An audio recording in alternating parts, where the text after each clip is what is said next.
The news broke like a thunderclap, shattering the early morning calm and sending shockwaves across the nation.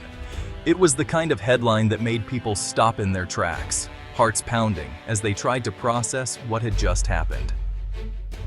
Filipino fishing boat attacked near Scarborough Shoal. The words flashed urgently across TV screens and mobile phones, igniting a wave of concern and outrage. On board the FB Amihan, what began as a routine fishing trip at dawn quickly spiraled into a desperate fight for survival. The fishermen, seasoned by years at sea, had set out before sunrise, hoping for a good catch to feed their families. Eyewitness accounts described sheer panic as a massive China Coast Guard vessel charged at the small Filipino boat, its engines roaring and hull slicing through the waves with intimidating force. Shouts blared from loudspeakers, aggressive and menacing, echoing across the open water. Commands in a foreign tongue mixed with threats, leaving the fishermen confused and terrified. The fishermen, led by Captain Mang Jun, were defenseless, armed only with nets and courage. Their hands trembled as they clung to the rails, bracing for what was to come. The Chinese ship closed in, its intentions clear and unmistakable. There was no mistaking the threat in its approach, a show of power meant to intimidate and dominate. The first blast of the water cannon slammed into the FB Amihan, rocking the boat violently. The force of the water was overwhelming, knocking fishermen off their feet and sending equipment flying. Men were thrown across the deck, their cries drowned by the roar of water jets. The chaos was immediate, nets tangled, buckets overturned, and the decks slick with seawater. The attack was relentless, designed to punish and terrorize. Again and again the water cannons fired, each blast a reminder of their helplessness in the face of overwhelming force. The small wooden boat, a lifeline for families, was battered by a steel behemoth. The contrast was stark. Wood splintering against metal, hope pitted against might. The fishermen were fathers, sons, and husbands, now victims in their own waters. They clung to each other for support, fear etched on their faces as they wondered if they would make it home.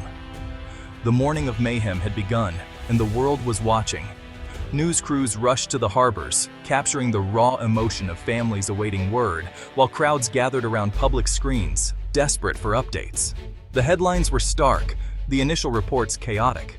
Across the globe, people tuned in, trying to make sense of the violence at sea, a stark reminder of the fragile peace in these contested waters. Just hours earlier, hope and quiet anticipation filled the FB Amihan as it slipped away from Masinloc, its hull cutting through the gentle waves beneath a blanket of stars. The darkness was peaceful, broken only by the soft hum of the engine and the distant calls of seabirds.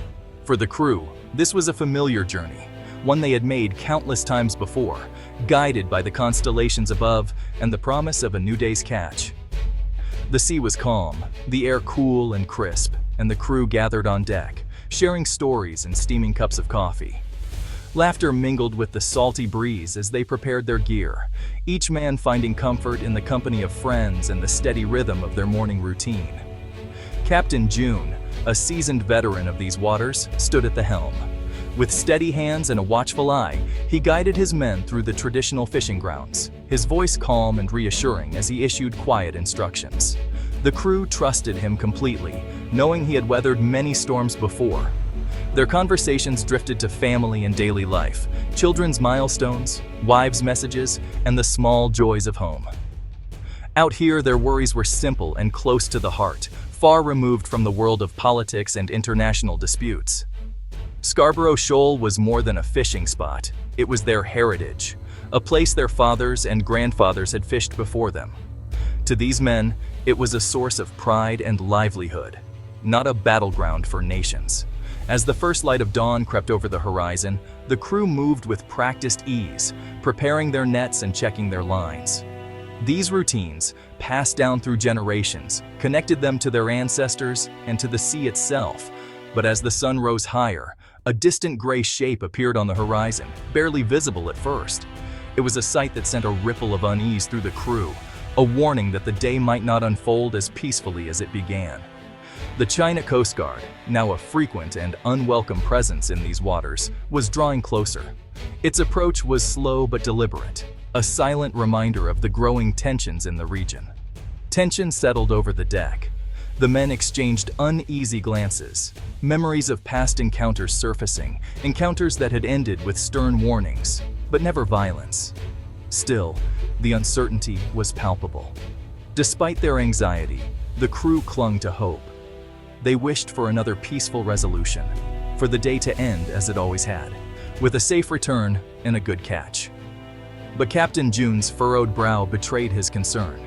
He sensed that something was different this time, that the unspoken rules which had kept the peace might no longer apply. As the gray ship drew nearer, the crew braced themselves, uncertain and anxious. They had no idea what was coming, only that the calm of the morning was about to give way to something far more dangerous. The China Coast Guard vessel circled the FB Amihan, engines churning the sea. A stern voice ordered the fishermen to leave. Captain June pleaded their right to fish, but was ignored. Suddenly, water cannons erupted, targeting the boat with brutal force. The first blasts splintered outriggers and knocked men off their feet. Rico was thrown against the cabin. Lito was knocked overboard. Panic erupted as the crew scrambled to rescue Lito, dodging relentless jets. The Chinese vessel showed no mercy, continuing the assault. Fishing nets were torn, equipment destroyed, the engine flooded. The attack left bruises, cuts, and deep humiliation. The roar of water cannons was the sound of their livelihood being destroyed. Their dignity and safety were trampled in their own waters. When the water cannons finally ceased their relentless assault, a heavy silence settled over the battered FB Amihan. The deck was littered with debris, the hull scarred and splintered, and the air thick with fear and exhaustion. For a moment, the only sound was the labored breathing of the stunned crew, each man trying to process what had just happened. The China Coast Guard vessel turned away, its wake fading into the distance, leaving the Filipino fishermen adrift, injured, and utterly alone in the vast expanse of the sea. The sense of abandonment was overwhelming, as the reality of their situation began to sink in. Their engine was dead, the radio smashed beyond repair, and hope seemed to slip away with the fading daylight. The boat rocked gently, powerless, as the crew stared at the horizon, searching for any sign of help. Rico bled steadily from a deep head wound, his shirt stained crimson. Lito, still in shock, shivered uncontrollably, his eyes wide with fear and disbelief. The rest of the crew tended to their own bruises and cuts, each man silently battling his own terror.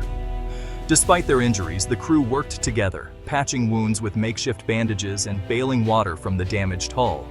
Every action was a fight for survival, a desperate attempt to keep the boat afloat and their spirits from breaking.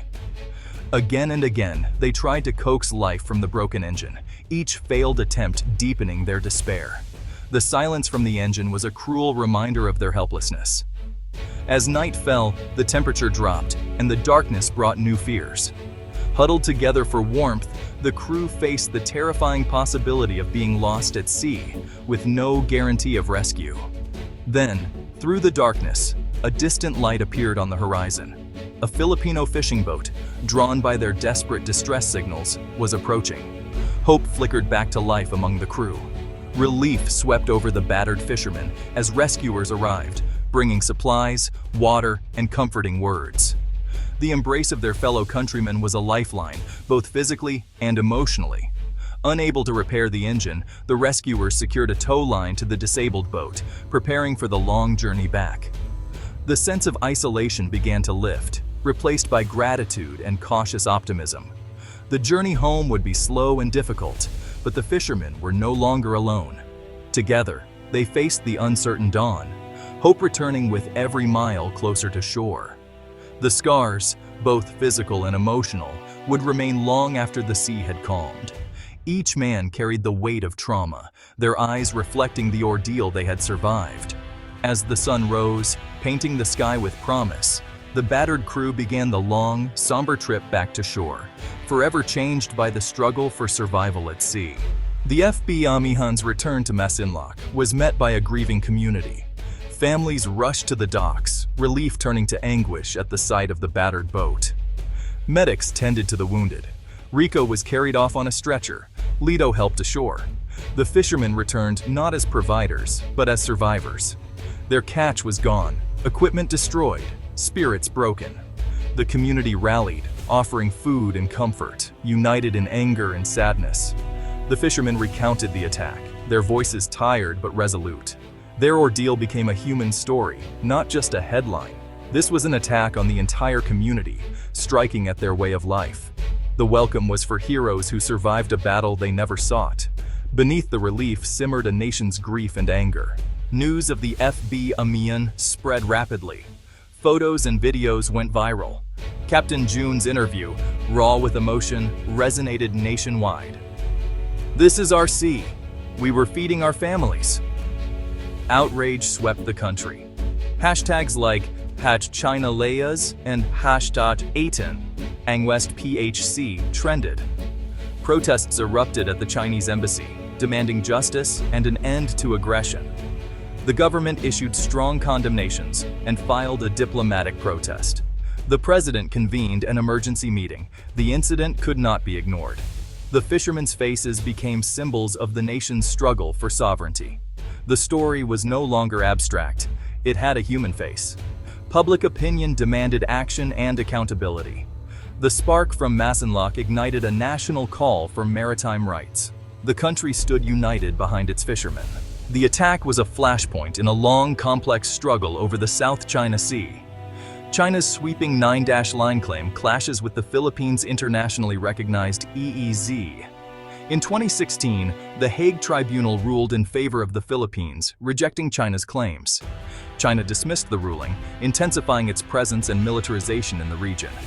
The China Coast Guard enforces Beijing's claims with aggressive tactics like water cannons. These actions violate UNCLOS, which guarantees freedom of navigation and resource rights.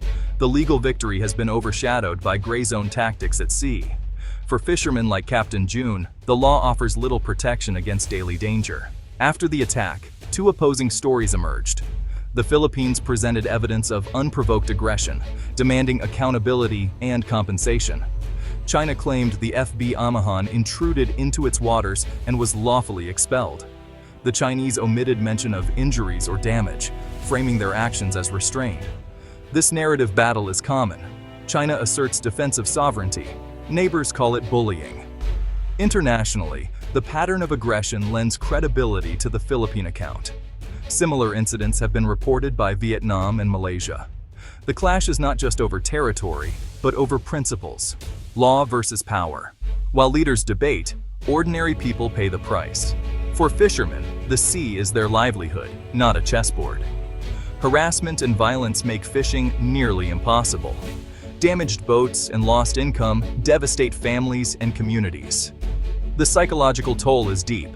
Trauma, anxiety, and fear haunt survivors. Wives and children live in constant worry. The sea, once a source of hope, now brings dread. The FB Amihan story is a reminder. International disputes have real, human victims. Protecting lives and livelihoods must come first. Peace in the South China Sea requires empathy and a commitment to people over politics.